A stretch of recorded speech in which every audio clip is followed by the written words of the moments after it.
Dear students, आइए हम pronoun को कंटिन्यू करें। पिछले वीडियो में हमने पर्सनल प्रोनाउंस को देखा और ये देखा कि पर्सनल प्रोनाउंस पे किस तरह से जो है एक्चुअली कॉम्पिटिटिव एग्जामिनेशंस में क्वेश्चंस सेटअप किए जाते हैं या क्वेश्चंस पूछे जाते हैं। इस वीडियो में आइए हम देखते हैं रिफ्लेक्सिव प्रोनाउंस। रिफ्लेक्सिव प्रोनाउंस क्या होते हैं, रिफ्लेक्सिव प्रोनाउंस बनते कैसे हैं और एक्चुअली रिफ्लेक्सिव प्रोनाउंस पे किस तरह से कॉम्पिटिटिव एग्जामिनेशन में क्वेश्चन पूछे जाते हैं। इससे पहले मैं आपको एक बार फिर से रेसिप्रोकल प्रोनाउंस को थोड़ा बताना चाहता हूँ। कल मैंने आपको बताया था कि we have two kinds of reciprocal pronouns, one each other whereas the other one another. Each other is used for two people or two persons, like my two brothers love each other, we four brothers love one another. So जहाँ पे दो की बात होगी वहाँ पे हम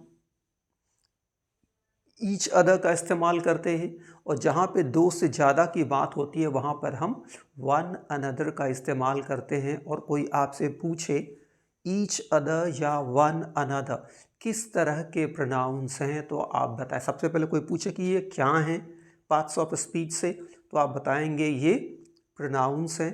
कोई पूछे ये किस तरह के प्रोनाउंस हैं तो आप बताएंगे ये रेसिप्रोकल प्रोनाउंस हैं। और तब बताएंगे आप ईच अदर दो लोगों के लिए और वन अनदर दो से ज़्यादा के लिए। अब आइए हम देखते, देखिए मैंने यहाँ ऊपर लिख भी रखा है reciprocal pronoun each other one another. लेकिन सबसे ज़्यादा क्वेश्चन जो है कॉम्पिटिटिव एग्जाम्स में वो है पर्सनल प्रोनाउंस, फिर रिफ्लेक्सिव प्रोनाउन से पूछते हैं। तो आइए पहले रिफ्लेक्सिव प्रोनाउंस को समझें। Reflexive pronouns are used for reflecting back the impact of the action of the doers. यानी कि रिफ्लेक्टिव प्रोनाउन हमेशा जो है ये अपने डूअर के एक्शन को ही रिफ्लेक्ट बैक करेगा। जैसे कि he sang himself, he hurt himself, उसने किसको हर्ट किया, खुद को।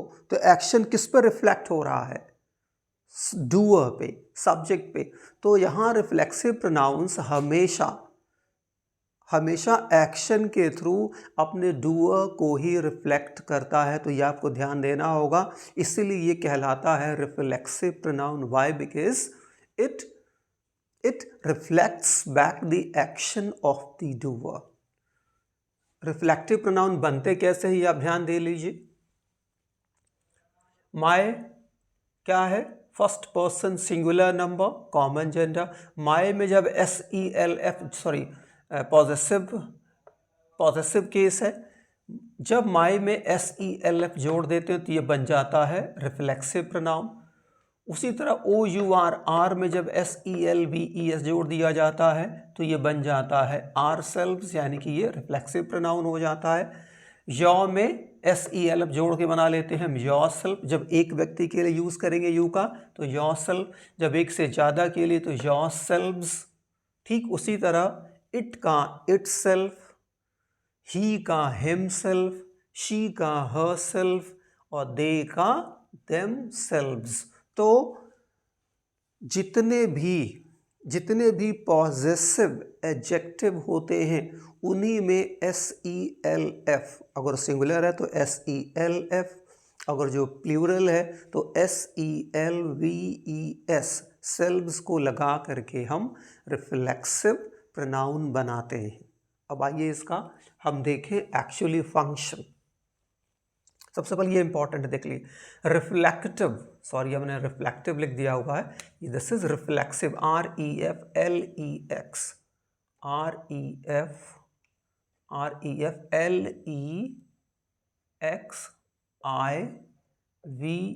ये आपको ध्यान रखना है। रिफ्लेक्सिव मतलब रिफ्लेक्सिव प्रोनाउन यहाँ can never be used as subject of a sentence.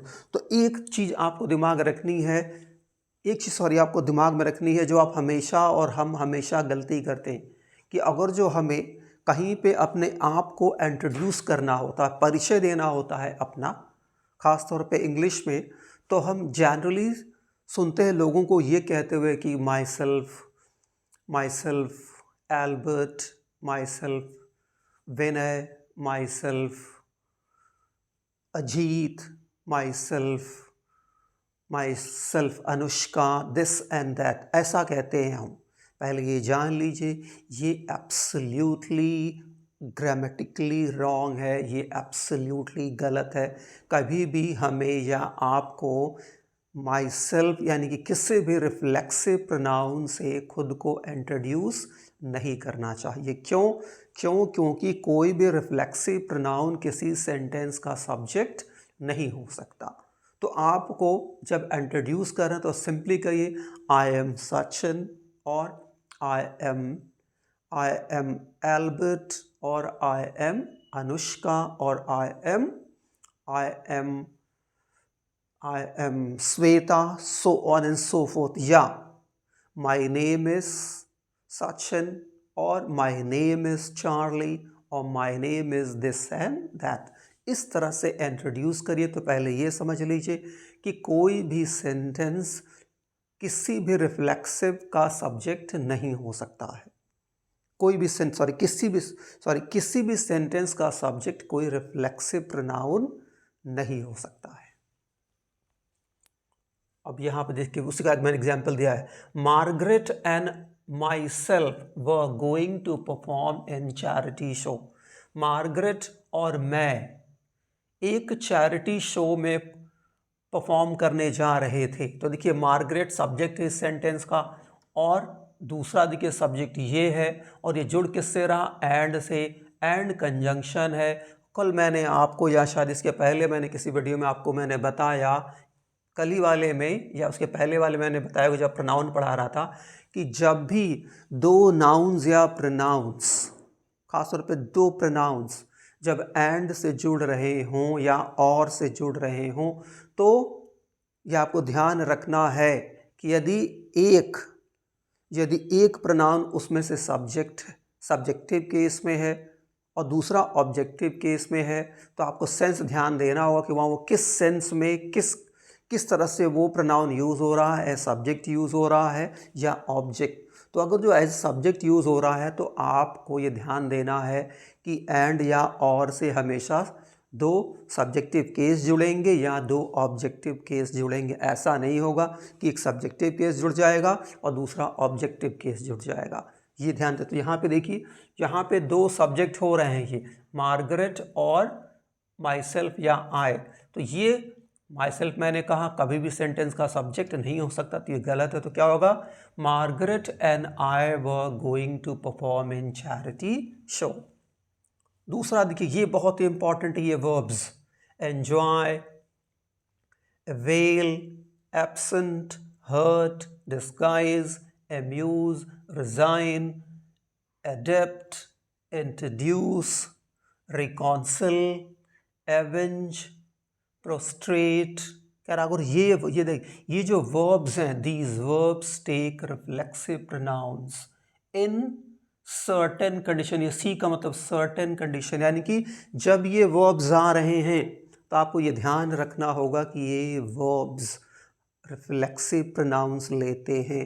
It does not mean they always take reflexive pronoun, no, there are certain conditions these verbs take reflexive pronoun। ये चीज़ आपको ध्यान रखना है कि मैंने अगर ये बताया कि avail, introduce, resign, disguise, adapt, ये verbs अगर मैंने बताया आपको कि ये verbs रिफ्लेक्सिव लेते हैं, इट डज नॉट मीन ये हमेशा रिफ्लेक्सिव लेते हैं। सर्टेन कंडीशंस में ये रिफ्लेक्सिव लेते हैं, और इन कंडीशंस को ही हमें समझना है। क्योंकि एग्ज़ाम में आपसे वो ये नहीं पूछेगा क्या एंजॉय रिफ्लेक्सिव लेता है, पूछ भी सकता है, लेकिन वो उस कंडीशन को पूछेगा एक सर्टेन सेंटेंस दे देगा और उसमें पूछेगा, कहेगा कि क्या यहाँ रिफ्लेक्सिव यूज़ होगा या नहीं होगा। तो हमें ये समझना है कि किन कंडीशन में इन वर्ब्स के साथ रिफ्लेक्सिव यूज़ होंगे और किन कंडीशंस में नहीं होंगे। देखिए जैसे एग्जाम्पल के तौर पे यहाँ पे I will absent myself from school today. I will absent myself from school today. यहाँ देखिए, यहाँ जो ये absent है, ये verb यूज़ हुआ है, यहाँ absent verb है। तो ये आपको ध्यान रखना है कि जब absent verb के तरह यूज़ किया जाएगा तो ये हमेशा रिफ्लेक्सिव लेगा। इसके बाद रिफ्लेक्सिव आएगा। I shall absent myself from my office today. आज मैं अपने दफ्तर से एब्सेंट रहूँगा। तो जब भी एब्सेंट वर्ब की तरह यूज़ होगा तो ये रिफ्लेक्सिव लेगा, लेकिन जब एब्सेंट एडजेक्टिव की तरह यूज़ होगा तो ये रिफ्लेक्सिव नहीं लेगा। जैसे कि I was absent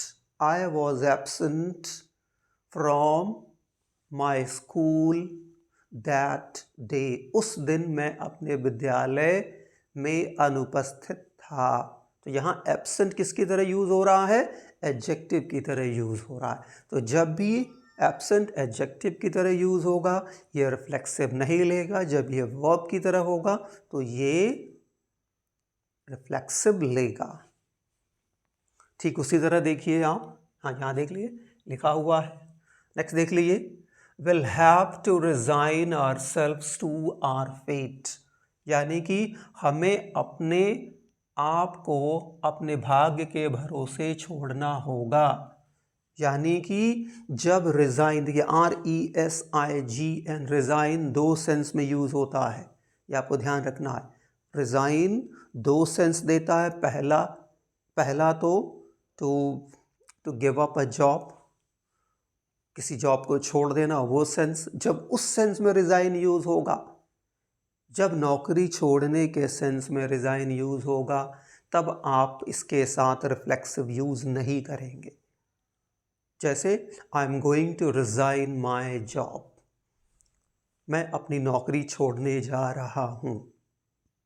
लेकिन अगर जो रिज़ाइन सरेंडर के सेंस में यूज़ हो रहा है, अगर जो रिज़ाइन सरेंडर के सेंस में यूज़ हो रहा है तो ये रिफ्लेक्सिव लेगा। जैसे कि sometime we should resign ourselves to our fate. कभी कभी हमें अपने आप को अपने भाग्य के भरोसे छोड़ देना चाहिए, या अपने भाग्य को, अपने आप को जो है आत्मसमर्पण कर देना चाहिए।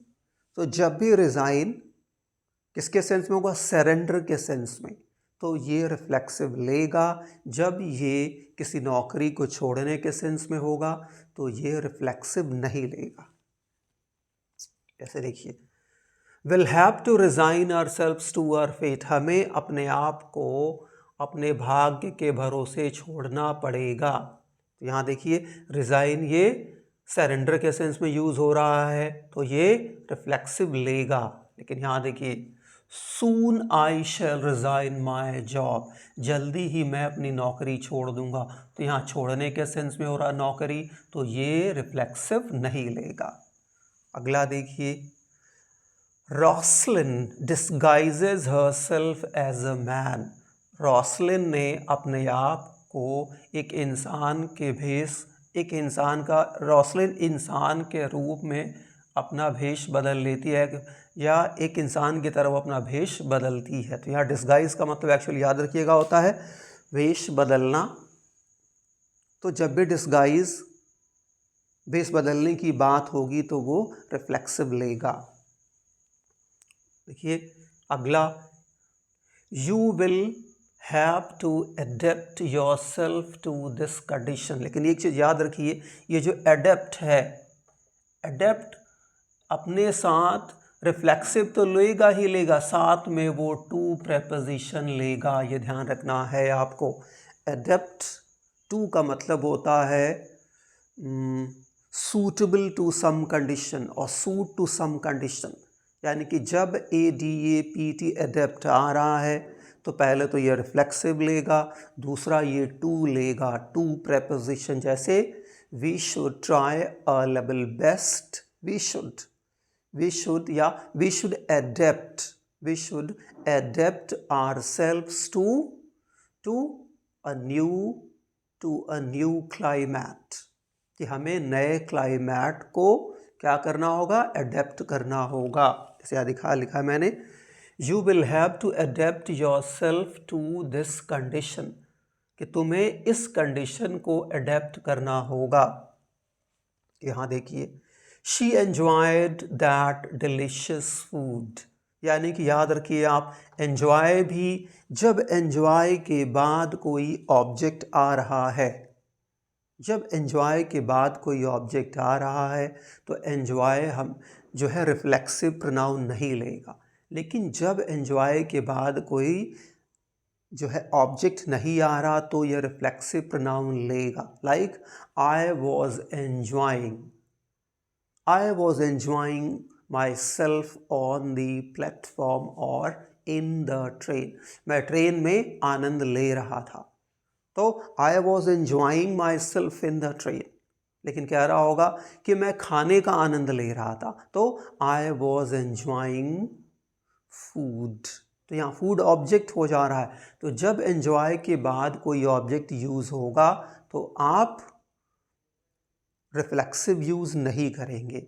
जब एंजॉय के बाद अगर जो ऑब्जेक्ट नहीं आ रहा तो ये रिफ्लेक्सिव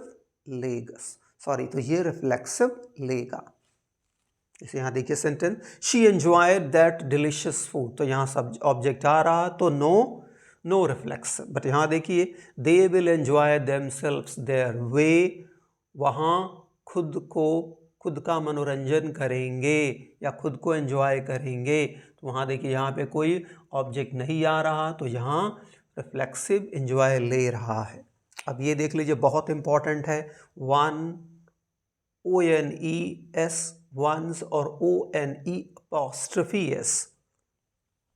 पहले तो समझ ली, वन प्रोनाउन है, वन एडजेक्टिव भी है, और जब ये ONE1 एडजेक्टिव हो जाता है तो इसी का ये प्लूरल हो जाता है ONES। लेकिन ONE जब ये प्रोनाउन का काम करता है तो इसका जो है रिफ्लेक्सिव, तो इसका पॉजेसिव क्या हो जाता है, ONE',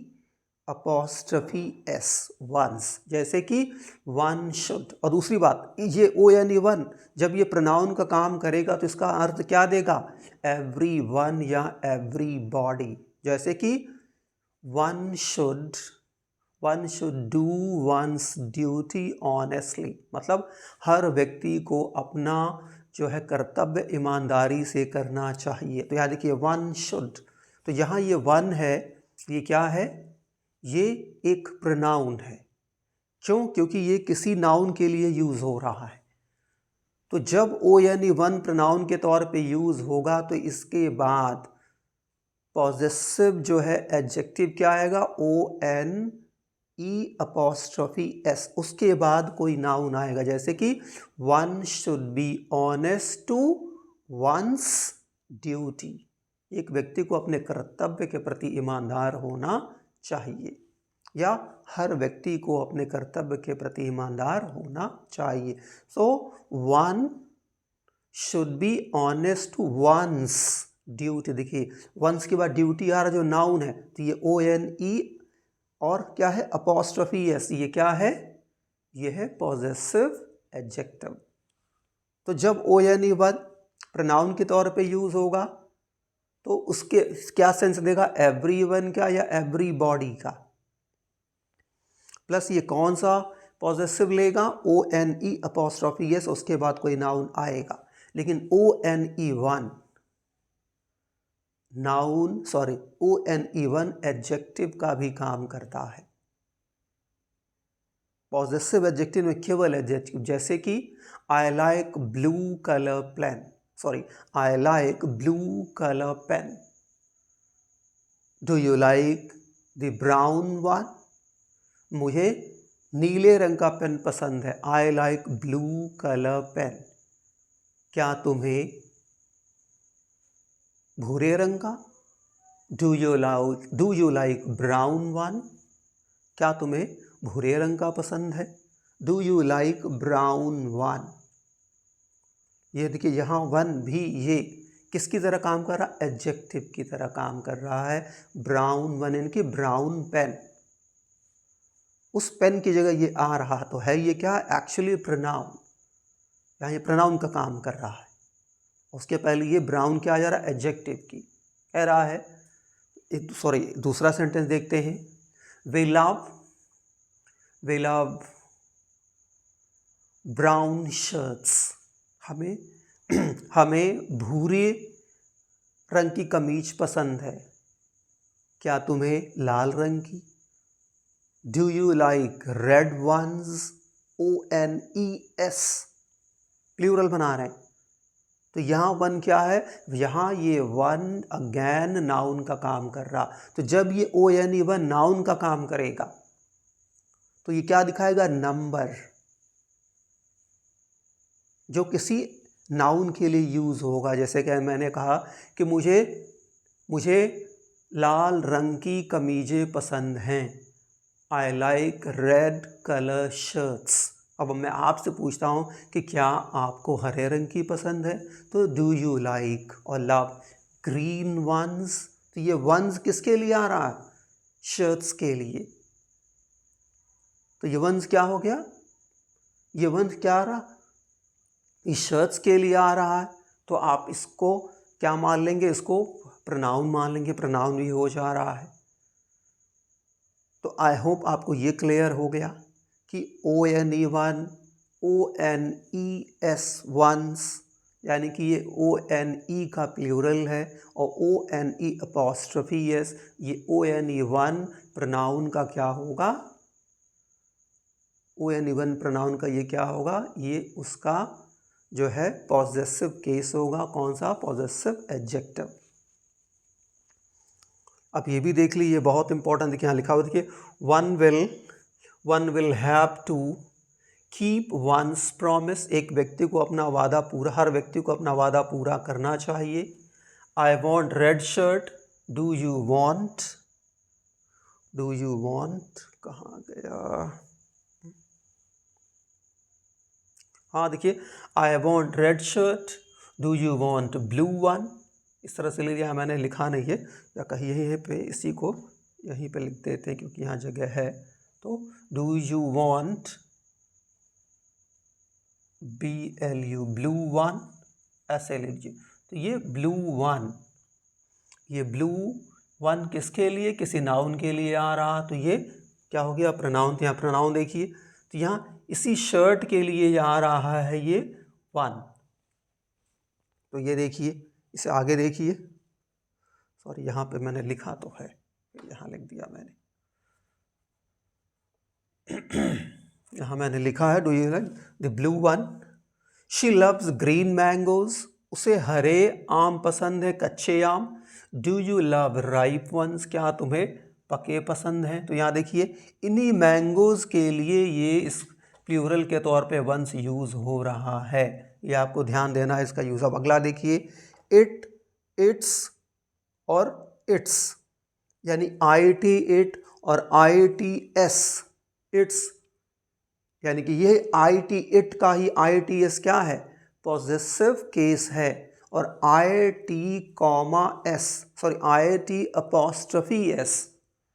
ये क्या है? ये किसका शॉर्ट फॉर्म है?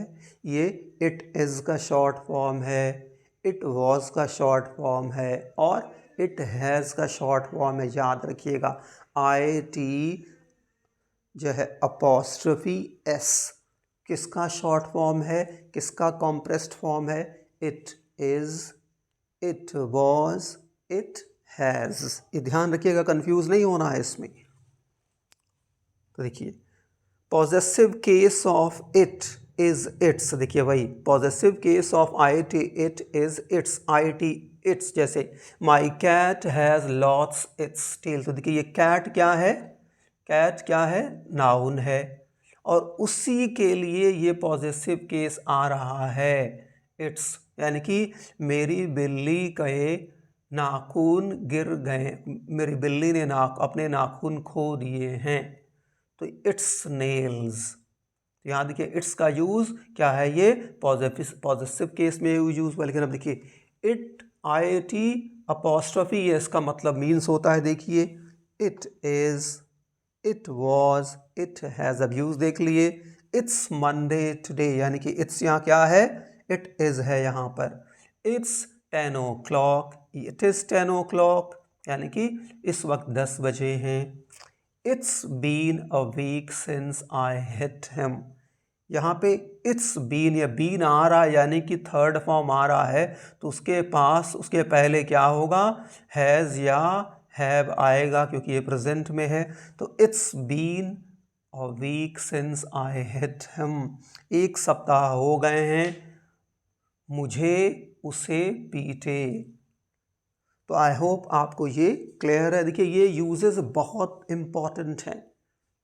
मैं आपको टाइम एंड अगेन ये रिक्वेस्ट कर रहा हूँ कि इन सारे वीडियोस को पे your complete attention, because these videos are very much decisive, or this video will be very decisive in helping you cracking the upcoming competitions. Thank you for watching.